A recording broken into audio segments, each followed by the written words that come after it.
Hello అండి. ఈరోజు సీరియల్‌లో అవని, పల్లవితో నీ అహంకారానికి కారణంగా మామయ్య గారు పని వాళ్లకు క్షమాపణ చెప్పాల్సొచ్చింది. ఆ విషయం మీకింకా అర్థం కావడం లేదా? అని అంటా ఉంటే పల్లవి నువ్వు నాకు అని అనబోతది. వెంటనే రాజేందర్ ఆపింకా అనేసి పని వాళ్ళతో రేపటి నుండి మీరు పనిలోకి రానక్కర్లేదు అనగానే పనోళ్ళు అదేంటయ్య గారు మమ్మల్ని పనిలో నుండి తీసేస్తున్నారా? అని అడుగుతారు. లేదు లేదు. మిమ్మల్నేం పనిలో నుండి తీసేయడం లేదు. మేము ఇక్కడి నుండి వెళ్ళేంత వరకు మీరు రానవసరం లేదు అని చెప్తున్నానంతే అని జేబులో నుండి డబ్బులు తీసి వాళ్ళకిస్తూ ఈ డబ్బులు తీసుకొని మీ ఇంటికి కావాల్సినవన్నీ కొనుక్కొని హ్యాపీగా ఉండండి అనగానే ఆ పనోళ్ళు వస్తామయ్య గారు దండాలయ్య గారు అనుకుంటూ వెళ్ళిపోతారు. వెంటనే శ్రేయ పని వాళ్ళని రావద్దని పంపించేశారు. వాళ్ళు చేయాల్సిన పనులని ఎవరు చేస్తారు అని అడుగుతది. రాజేందర్ ఎవరి పనులు వాళ్లే చేసుకోవాలి. సిటీలో లాగా ఇక్కడ వాటర్ ట్యాప్లు, గీజర్లు, గ్యాస్ స్టవ్‌లు, మిక్సీలు, గ్రైండర్లు ఏవీ ఉండవు. బయట బావిలో నీళ్లు తోడి తెచ్చుకోవాలి.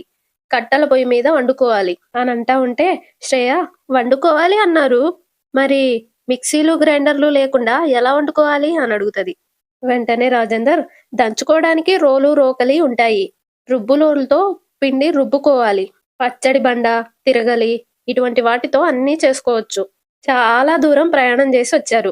ఎవరెక్కడుంటారో మీకు నచ్చిన గదులు చూసుకొని ఫ్రెష్ అప్ అవ్వండి. దా పార్వతి అని లోపలికెళ్ళిపోతారు. వీళ్ళు గూడా అందరూ ఎళ్ళిపోతారు. తర్వాత అందరూ తోటకెళ్తారు. తోటలో నడుస్తూ ఉంటే అక్షయ్ మన సిటీలో ఏసీలు, ఫ్యాన్లు తప్ప ఈ చెట్ల గాలి, చల్లగాలి దొరకదు.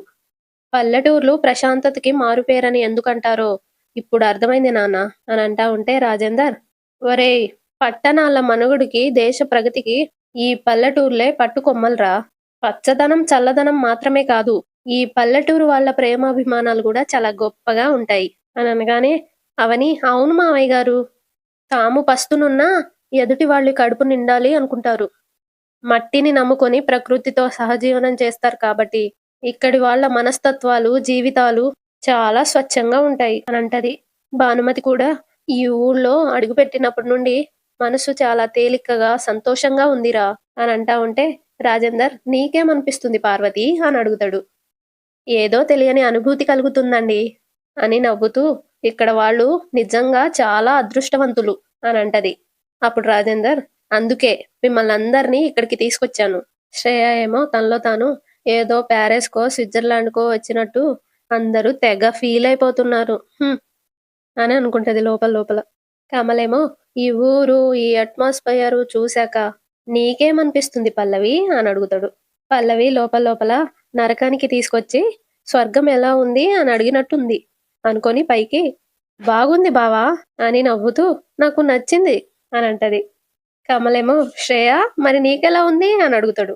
శ్రేయ లోపల లోపల అర్జెంటుగా బయలుదేరి వెళ్ళిపోవాలనుంది అని అనుకుంటూ పైకి నవ్వుతూ బాగుంది అని అంటది. ఆరాధ్య అమ్మా నాకైతే ఈ చెట్లను చూస్తుంటే నా ఫ్రెండ్స్‌లా అనిపిస్తున్నాయి అనగానే అందరూ నవ్వుతారు. అవని నువ్వన్నది నిజమే. అవి ఫ్రెండ్స్ మాత్రమే కాదు.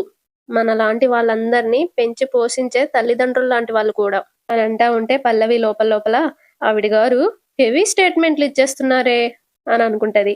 శ్రేయ కూడా లోపల లోపల అందరికన్నా గొప్ప అని చెప్పించుకోవడానికి ఏదో ఒకటి చెప్పాలిగా మరి అని అనుకుంటది. అందరు నవ్వుతా ఉంటారు. అక్కడికి సర్పంచ్ వచ్చి కార్ దిగి సర్వే జనా సుఖనో భవంతు అని దండం పెడతాడు. రాజేందర్ రావోయ్ ఏకలింగం రా అని అంటాడు. బాగున్నారండే అని అడుగుతాడు సర్పంచ్.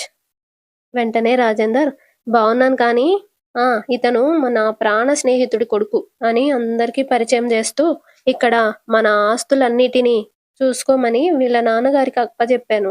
ఆయన పోయిన తర్వాత మన ఆస్తుల్ని చూసుకుంటున్నది ఇతనే. వాళ్ళ నాన్నలాగే ఈ ఏకలింగం కూడా చాలా మంచివాడు. ఇతను ఈ ఊరికి సర్పంచ్ కూడా అని అనగానే సర్పంచ్ అందరికీ నమస్కారం అండి నమస్కారం అండి అని పెడతా ఉంటాడు. అందరు నమస్కారం పెడతారు. రాజేందర్ రా ఇంట్లోకి పద టీ తాగుదు అని అంటే అయ్యో పర్లేదండి ఈ ఊరికి సర్పంచ్ అయినా మీకు మాత్రం విధేయుణ్ణే అని అంటా ఉంటే రాజేందర్ నేనే నీకు ఫోన్ చేద్దాం అనుకున్నాను. ఈ లోపల నువ్వే వచ్చేసావు అని అంటా ఉంటే సర్పంచ్ మీరు ఊర్లో వచ్చారని తెలిసాక మీ దర్శనం చేసుకోకుండా ఎలా ఉంటానండి అందుకే వచ్చానండి. హాయ్ మీ అందరికీ భోజనాలు కూడా తీసుకొచ్చానండి. ఒరే అవి అక్కడ పెట్టరా "పెట్రా బాబు" అనగానే అతను తీసుకొచ్చి పెడతాడు. పార్వతి ఏమో "ఈ భోజనాలన్నీ ఎందుకండి" అని అడుగుతది. "భలేవారండే మీరు మా ఊరొచ్చారు. మీకు మర్యాద చేయకపోతే ఎలాగండి" అని అనగానే రాజేందర్ "మేము మీ ఊరు రావడం ఏంటి ఏకలింగం? నాది కూడా ఇదే ఊరు. మర్చిపోయావా?" సర్పంచ్ ఏమో మీది కూడా ఈ ఊరే అయినా మీరు ఆ ఊరు నుండొచ్చారు కదండీ! అందుకేనండి" అనగానే రాజేందర్ నవ్వుతాడు. సర్పంచ్ ఏమో "చానా ఏళ్ల తర్వాతొచ్చారు. ఏదైనా విశేషమా అండి?" అని అడుగుతాడు. వెంటనే రాజేందర్ "ఇక్కడున్న మా ఆస్తుల్ని చూసుకోవడానికి వచ్చాం. ఈ పొలాలు, లెక్కలు అవన్నీ ఒకసారి చూసుకొని మాట్లాడుకుందామా?" అని అనగానే సర్పంచ్ "లెక్కలు చూసుకోవాలి కదండీ మరి." "ఆ! తప్పకుండా చూసుకుందామండి. ఆయ్ ఎళ్ళొత్తానండి" అని దండం పెడతా ఉంటే రాజేందర్ "అరే! అప్పుడే వెళ్ళిపోతావేంటి?" "ఆ! అంటే మరి సర్పంచ్‌ని కదండీ! ఊళ్ళో సమస్యలన్నీ నేనే చూసుకోవాలండి. ఎళ్ళొత్తానండి" అని దండం పెట్టి ఎళ్ళిపోతాడు. వీళ్ళంతా సరే, సరే అనుకుంటూ నవ్వుకుంటూ ఉంటారు. కమల్ ఆ క్యారేజ్ బాక్స్‌ని తీసుకొని వాసన చూస్తూ "ఆహా! క్యారేజులు మూత విప్పకముందే గుమగుమ వాసనలొచ్చేస్తున్నాయి నాన్న" అని అంటా ఉంటే రాజేందర్ "ఒరేయ్! గోదావరి వాళ్ళ వంటలంటే ఏమనుకున్నావురా? తినకముందు వాసనలొస్తాయి. రుచి చూశాక స్వర్గం కనిపిస్తుందిరా." "ఆ!" అనగానే కమల్ "ఆ?" అని అంటాడు. శ్రీకర్ ఏమో "అయితే ఇంకా లేటెందుకు నాన్న లోపలికెళ్ళి కుమ్మేద్దాం పదండి" అని అంటా ఉంటే అక్షయ్ "రేయ్! ఇక్కడికొచ్చాక కూడా లోపల తినడమేంట్రా? పచ్చని చెట్ల మధ్య కూర్చొని తిందాం" అనగానే కమల్ కరెక్ట్ అన్నయ్య. కరెక్ట్. కరెక్ట్." సరే అని శ్రీకర్ అంటాడు. అందరూ తోటలో కూర్చొని అరిటాకులో భోజనం వడ్డించుకొని తింటా ఉంటారు. అవని వడ్డిస్తా ఉంటది. అందరూ తింటూ బావుంది. బావుంది" అని అంటా ఉంటారు. పార్వతి గూడా "బావుంది కదా అత్తయ్య" అని అంటా ఉంటే వాళ్ళ అత్తగారు బావుంది. బావుంది" అని అంటది. కమలేమో "అబ్బబ్బబ్బా! రోటి పచ్చడి సూపర్" అని అంటా ఉంటే అక్షయ్ "మామిడికాయ పప్పు అద్రిపోయింది" అని అంటాడు. కమలేమో "నువ్వన్నట్టే ముద్ద ముద్దకి స్వర్గం కనిపిస్తుంది నాన్న" అని అంటా ఉంటే రాజేందర్ నవ్వుతూ "ఒరేయ్! మన గోదావరి వంటలంటే ఏమనుకున్నార్రా మరి" అని అంటా ఉంటాడు. కమలేమో "చేపల పులుసంటే ఇది. ఇలా వండాలి" అని అంటాడు. పార్వతి ఏమో "ఇలా కొబ్బరి తోటలో కూర్చొని తింటా ఉంటే కార్తీక మాసంలో వనభోజనాలు చేసినంత సంతోషంగా ఉందండి" అని అంటా ఉంటే వాళ్ళ అత్తగారు "అవును పార్వతి, ఇంటి వెలిగే తోట కాబట్టి రోజు ఇక్కడే ఇలాగే భోజనం చేస్తే చాలా బావుంటుంది" అని అంటా ఉంటే పార్వతి అని తింటా ఉంటది. కమలేమో "ఒసే ముసలే, చాలా రోజులకి ఒక మంచి మాట చెప్పావే" అని అంటాడు. అందరూ నవ్వుతారు. శ్రీకర్ ఏమో భోజనం చేసిన తర్వాత ఇక్కడందరం ఒక మంచం వాల్చుకొని చిన్న కునికి తీస్తే చాలా బావుంటుంది అని అంటా ఉంటే అక్షయ్ "కరెక్ట్‌గా చెప్పావురా, చాలా బావుంటుంది" అని అంటాడు. అందరూ మాట్లాడుకుంటూ తింటారు. పల్లవి ఏమో "ఈ ఊరికి రావడాలు, తోటలో భోజనాలు చేయడాలు అంతా బానే ఉంది కానీ మావయ్య, అసలు మనం ఇక్కడికి ఎందుకొచ్చాము అన్నది చెప్పలేదు" అని అడుగుతది. శ్రేయ ఏమో "చెప్పేదేముంది? ఆ ఏకలింగం గారితో మావయ్య గారు ఆస్తి లెక్కలు చూసుకుందామని అన్నారు కదా! అంటే మనకివ్వాల్సిన ఆస్తి వాటా గురించే అని నీకర్థం గాలేదా? మమ్మల్ని తీసుకొచ్చింది దాని గురించే కదా మావయ్య గారు" అని అడుగుతది. అప్పుడు రాజేందర్ "బాధ్యతగా ఎలా ఉండాలో, బుద్ధిగా ఎలా ప్రవర్తించాలో, కష్టమంటే ఏంటి, ఇంటిని ఎలా చక్కబెట్టుకోవాలో ఇవన్నీ తెలుసుకుంటారని తీసుకొచ్చాను" అని అనగానే శ్రేయ "అంటే ఆస్తి ఇవ్వడానికి కాదన్నమాట" అని అంటది. అప్పుడు రాజేందర్ "ఆస్తి గురించి అదే పనిగా అడుగుతున్నారు కాబట్టి చెప్తున్నాను. నా ఆస్తిలో కొంత భాగాన్ని ఆరాధ్య పేరు మీద రాశాను. మిగతా భాగం మీరు కనబోయే బిడ్డలకి, అంటే మీ వారసులకిస్తాను" అని అంటా ఉంటే పల్లవి "ఆస్తులడిగే మాకివ్వకుండా మాకు పుట్టబోయే పిల్లలకిస్తానంటారేంటి" అని అంటా ఉంటే శ్రేయ "అంటే ఆస్తులు అనుభవించే అదృష్టం మా పిల్లలకి తప్ప మాకు లేదన్నమాట" అని అనగానే రాజేందర్ "ఆస్తులు ఉంటేనో ఇస్తేనో ఎవరూ ఆనందంగా ఉండరు. సంతోషించడానికి, సంతోషంగా ఉండడానికి ఎన్నో విషయాలుంటాయి. మీరు ఆస్తుల గురించి తప్ప అలాంటి సంతోషాల గురించి ఆలోచించడం లేదు. మీరిద్దరూ మీ భర్తలతో సవ్యంగా కాపురం చేస్తున్నారు అనే సంతోషం మాకు లేదు. తల్లులు కావాలన్న కోరిక మీకు లేదు. పిల్లా పాపలతో ఇల్లంతా ఆనందంగా ఉంది అనే సంతోషం మాకు లేదు. అవన్నీ మీకు, మాకు ఉండడం కోసమే మీకు ఇలాంటి కండిషన్ పెట్టాను. ఇంకో విషయం, ఇక్కడున్నన్ని రోజులు మనుషులతో మాట్లాడకుండా ఫోన్లలో గంటల తరబడి మాట్లాడ్డాలు నాకు అస్సలు నచ్చదు. అవసరం ఉంటే తప్ప ఫోన్లు వాడకండి. అర్థమైందా? ఇది కూడా నేను పెట్టే కండిషన్లలో ఒకటి" అని అంటాడు. తినడం అయిపోయాక పల్లవి ఇంకా శ్రేయ పక్కకెళ్ళి ఆలోచిస్తా ఉంటారు. పల్లవి ఏమో ఏంటి ఏం మాట్లాడకుండా సైలెంట్ గా నిల్చున్నావు అని శ్రేయాని అడుగుతది. శ్రేయ ఏమో మావయ్య చెప్పినట్టు ఇప్పుడు మనం చేయాలా అని అంటా ఉంటే పల్లవి మనం ఎందుకు చేయాలి? మేము చెయ్యము అని చెప్పడం చేతగాదా నీకు అని శ్రేయ అని అంటా ఉంటే నాకు చేత కాదంటున్నావు మరి నువ్వెందుకు చెప్పలేదు అని శ్రేయ అంటది. వెంటనే పల్లవి నాకేమైనా భయమా? మేమిక్కడికొచ్చింది పనులు చేయడానికి కాదని ఇప్పుడే వెళ్ళి చెప్తాను అని వెళ్తా ఉంటే శ్రేయ చిటికేసి హలో నీకున్న పొగరు కోపం ఆవేశం లాంటివి నాకు కూడా ఉన్నాయి. కానీ ఏం అడగకుండా ఎందుకు సైలెంట్ గా ఉన్నానో తెలుసా? మనం ఇక్కడ అది చేయను ఇది చేయను అని ఎక్స్ట్రాలు చేస్తే ముసలోడు నేను చెప్పినట్టు చేయని వాళ్ళకి ఆస్తి ఇవ్వను అంటాడు. అప్పుడేం చేస్తావు? ఏ నీకు ఆస్తొద్దా అని అంటా ఉంటే పల్లవి వద్దని నీకు చెప్పానా అని అంటది. వెంటనే శ్రేయ ఆస్తి కావాలంటే ఆయన చెప్పినట్టు వినాల్సిందే చేయాల్సిందే తప్పదు మరి. ఆయన ఇంకొక్క మాట కూడా చెప్పడు. మనం మన మొగుళ్ళతో కాపురం చేసి పిల్లల్ని కంటేనే ఆస్తిలో భాగం ఇస్తాడంట. ఆ కండిషన్ గుర్తులేదా నీకు? నా మొగుడు నాకు 4 పిల్లలు కావాలన్నా కాదనడు.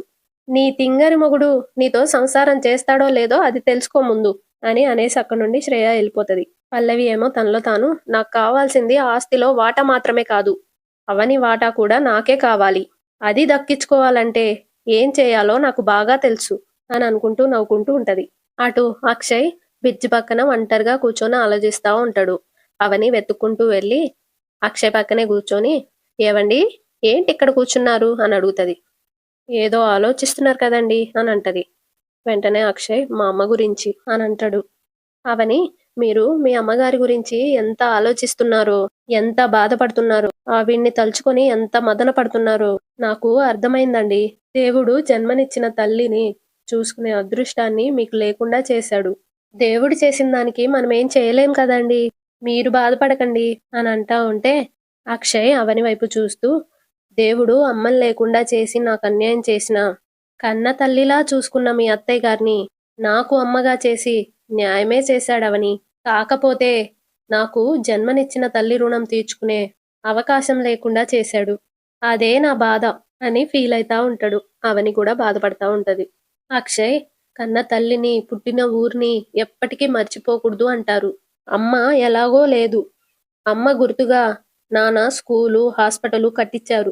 ఎప్పుడో కట్టించిన వాటికి ఇప్పటి పరిస్థితులకి అవసరాలకి తగ్గట్టుగా మార్చాలనుకుంటున్నా అవని అని అనగానే అవని చాలా మంచి ఆలోచన అండి అని అంటది. అక్షయ్ ఏమో అలా చేస్తే కొంతమంది పిల్లలకి కొంతమంది పేదలకి చదువులకి న్యాయం చేసిన వాళ్ళైతాం. ఆ విధంగా పేదవాళ్ళకి సేవ చేయగలిగితే అమ్మ ఆత్మ శాంతిస్తుంది సంతోషిస్తుంది. ఆ రకంగా అయినా కన్నతల్లి రుణం కొంతైనా తీర్చుకున్న వాడినైతాను అని అంటా ఉంటాడు. అంతటితో ఈరోజు ఎపిసోడ్ అయిపోతుంది. రేపటి ఎపిసోడ్లో కమల్, శ్రీకర్, శ్రేయ, పల్లవి అందరు పొలం పనులు చేస్తూ ఉంటారు. శ్రేయ పల్లవి ఆగిపోతే కమల్ హలో రిలాక్స్ అయ్యింది చాలే గాని రండి రండి అని పని చెప్తా ఉంటాడు. శ్రేయ ఇంకా పల్లవి బోరింగ్ కొడతా వాటర్ పడతా మొక్కలకి నీళ్లు పోస్తా ఉంటారు. అక్షయ్ ఇంకా అవని బండి మీద వెళ్తూ ఆరాధ్యతో పిల్లలు ఆడుకోవడం చూసి ఏమండి అటు చూడండి బండి ఆపండి అని ఆపి ఇద్దరు వచ్చి అవని అవును మీకు స్కూల్ ఉన్నాయి కదా ఆడుతున్నారేంటి ఎగ్జామ్స్ కూడా జరుగుతున్నాయంటగా అని అడుగుతది. పిల్లల్లో ఒక అమ్మాయి మా ఊర్లో చదువుకోవడానికి మాకు స్కూల్ లేదు అంటది. అప్పుడు అవని రాజేందర్ అన్న మాటలు గుర్తుకు తెచ్చుకుంటది. ఈ ఊళ్ళో మాకు స్కూల్ ఉంది కదా స్కూల్ పిల్లల్ని చూడ్డానికి వెళ్తున్నాను అని అంటాడు. అనగానే సర్పంచ్ స్కూల్లో పిల్లలకి పరీక్షలు జరుగుతున్నాయండి. ఇప్పుడు మీరెళ్తే పిల్లలకి ఇబ్బందిగా ఉంటుంది అని అంటాడు. అది గుర్తుకు తెచ్చుకొని అవని ఆ ఏకలింగం గారు చెప్పిన దానికి ఈ పిల్లలు చెప్పేదానికి అసలు పొంతనే లేదు కదా మావయ్య గారు అని అంటది. అప్పుడు రాజేందర్ ఆలోచిస్తా అని అంటా ఉంటాడు. అక్షయ్ కూడా మనకి తెలియకుండా ఇక్కడ ఏదో జరుగుతుంది నాన్న అని అంటా ఉంటాడు. అంతటితో ఈరోజు ఎపిసోడ్ అయిపోతుంది. లైక్ చేయండి, సబ్స్క్రైబ్ కూడా చేసుకోండి.